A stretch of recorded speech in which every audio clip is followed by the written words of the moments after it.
আপনার পিতা সালাউদ্দিন কাদের চৌধুরী একজন বিশিষ্ট পার্লামেন্টারিয়ান ছিলেন। আমরা আশা করছি সুনামের দিক থেকে আপনি তাকেও অতিক্রম করে যাবেন এক সময়। বিসমিল্লাহির রহমানির রহিম। মাননীয় স্পিকার, আপনাকে ধন্যবাদ। প্রথমত এই জিনিসটা বলা দরকার, আজকে আমার এখানে থাকার কথা ছিল না, আমার এখানে দাঁড়িয়ে বক্তব্য রাখারও কথা ছিল না। আমার মরহুম বাবা সালাউদ্দিন কাদের চৌধুরী, ওনাকে মিথ্যা মামলায় হত্যা করা হয়, আর সেই কারণে the Almighty in His great wisdom has decided that I stand here in His stead. আমি যদি কোনো ভুল করে থাকি আমাকে ক্ষমা করে দিবেন, তবে প্রথমবারের মতো বক্তব্য রাখছি এই সংসদে, কিছুটা তো নার্ভাসনেস আছে। শুরুতেই আমি শ্রদ্ধার সাথে স্মরণ করছি শহীদ রাষ্ট্রপতি জিয়াউর রহমানকে এবং বেগম খালেদা জিয়াকে। ওনাদের কারণে আজকে এই স্বাধীন বাংলাদেশে দাঁড়িয়ে আপনার সামনে বক্তব্য রাখতে পারছি। মাননীয় স্পিকার, আমি প্রথমে আপনাকে ধন্যবাদ জানাতে চাই। আপনি হয়তো ভুলে গেছেন, তবে আপনার সাথে আমার একটা বেশ পুরানো সম্পর্ক আছে। আমার বাবা যখন বাংলাদেশ জাতীয়তাবাদী দল জয়েন করে, সেই প্রস্তাব আপনি নিয়ে গিয়েছিলেন, আর তার মাধ্যমেই, যেহেতু আমার বাবা জাতীয়তাবাদী দল এবং জাতীয়তাবাদে বিশ্বাস করতেন, সেই কারণে আজকে আমি মাননীয় প্রধানমন্ত্রী তারেক রহমান সাহেবের দলে যোগ দিয়ে ওনার সংসদ সদস্য হিসেবে দাঁড়িয়েছি। মাননীয় স্পিকার, এখানে দাঁড়ানোর পরে অনেকেই তাদের নিজ নিজ এলাকার সমস্যার ব্যাপারে কথা বলেন। আমি আজকে সেটা থেকে একটু দূরে সরে যাচ্ছি। রাঙ্গুনিয়া চট্টগ্রাম 7-এর জনগণ আমাকে ভোট দিয়ে এখানে পাঠিয়েছে, কারণ তারা বিশ্বাস করেছে যে আমার মধ্যে হয়তো সেই ক্যাপাবিলিটিটা আছে, যেটার মাধ্যমে এই এলাকার সব সমস্যার সমাধান আমি খুঁজে পাব। আজকে এখানে দাঁড়িয়েছি, ধন্যবাদ জানাচ্ছি মাননীয় প্রধানমন্ত্রীকে, কারণ উনি একটা সুযোগ করে দিয়েছে আমাকে এবং আমাদের সকল সদস্যদেরকে, যেখানে বারবার করে সংসদে দাঁড়িয়ে ওনার সাথে আলাপ আলোচনা করা যাচ্ছে। ওনাকে এখানে পাচ্ছি আমরা, এবং ওনার সাথে আমাদের যেই মিনিস্টাররা ওনার সাথে কাজ করছেন তাদেরকেও আমরা প্রতিদিন পাচ্ছি। তাদের কাছে আমি অনুরোধ করব, আমার এলাকার যখন সমস্যা নিয়ে আপনাদের কাছে আসি, সাহায্য করবেন। 17 বছর ধরে কোনো ধরনের উন্নয়ন হয়নি রাঙ্গুনিয়ায়। আজকে আপনাদের কাছে হাত পেতে ছোট ভাই হিসাবে এসেছি, আশা করি আপনারা সকলেই সাহায্য করবেন। মাননীয় স্পিকার, বর্তমানে আমরা একটা জিনিস নোটিস করছি, সেটা হচ্ছে এই সংসদের মধ্যে একটা ট্রাস্টের ল্যাকিং চলে এসেছে। আমরা বারবার করে বলেছি, আমার প্রধানমন্ত্রী বারবার করে বলেছে, জুলাই সনদের মধ্যে যা যা লেখা আছে অক্ষরে অক্ষরে সেটা বাস্তবায়ন করব আমরা। তবে আমার বিরোধী দলের বন্ধুরা যেটা বিশ্বাস করতে রাজি না। হয়তো এত বছর নির্যাতিত হওয়ার কারণে তারা এখন আর কাউকে বিশ্বাস করে না।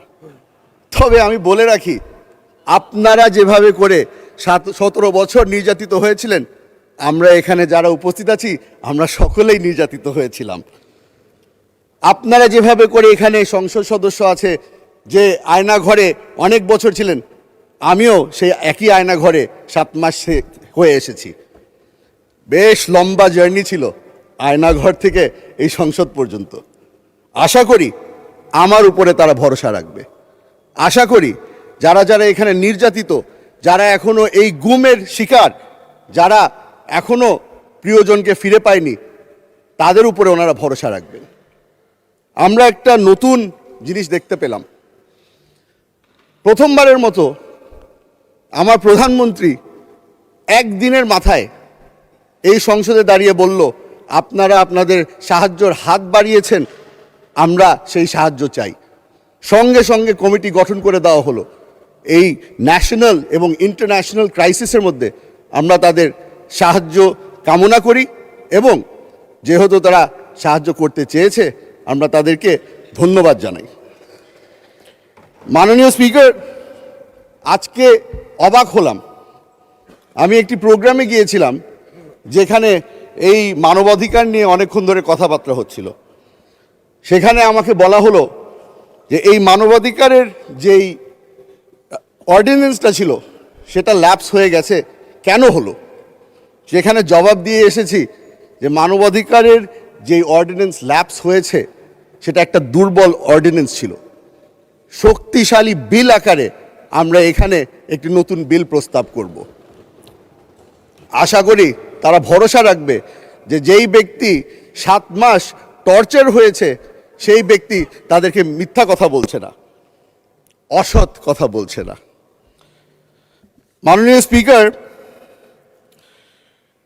আমরা গত 2 মাস ধরে চেষ্টা করেছি এই সংসদে দাঁড়িয়ে তাদের যেই ভরসা আছে সেটা যেন আমাদের পক্ষে নিয়ে আসতে পারি।